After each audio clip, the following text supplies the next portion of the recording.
everyone, I am John Sola and I am here now to interview Miss. Clea Marie from CBA. Okay. Miss Clea Marie, I have the English paper, some 12 questions. Would you mind to answer this? Sige, sige. Number 1.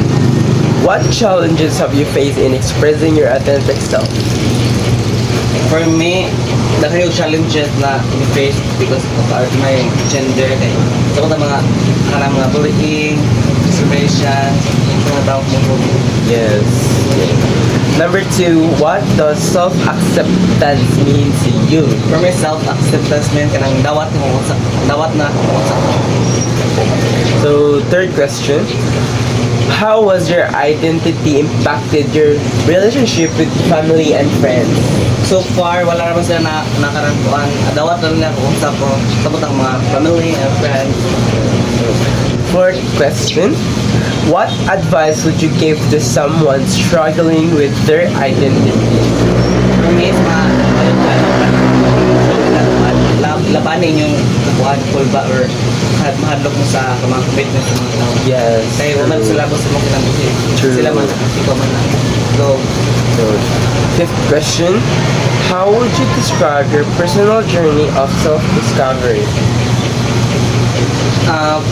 nakakuan sa ko kaya since bata pa ko nakakuan ako na dili ko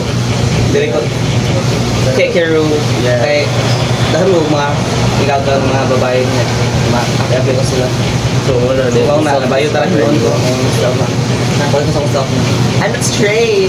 Okay. So, number 6. Question 6. What role does community play in your life?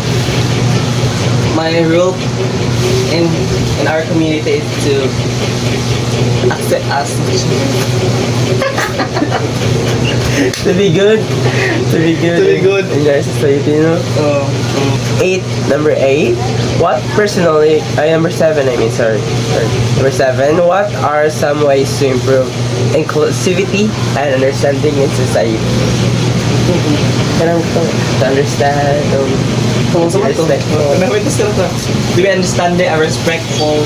So, bago ko na siya, you should be always open-minded. 8.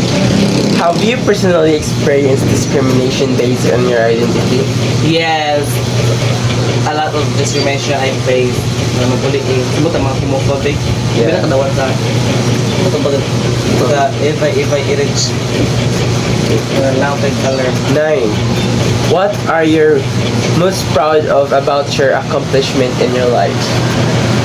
Proud ko sa baliw ko tayo nakaman ko karang college, Charlotte College, high school, elementary, then mga achievement ako sa una. Next question. What are the last and the final question, number 10. What are your hopes and dreams for the future? My hope and dream for the future to become mahuman ako akong college journey and makuha na akong picture na and successful continue soon. Perfect. So, thank you for watching, guys. This is Goodbye, Clea guys. Marie and I am John Sola.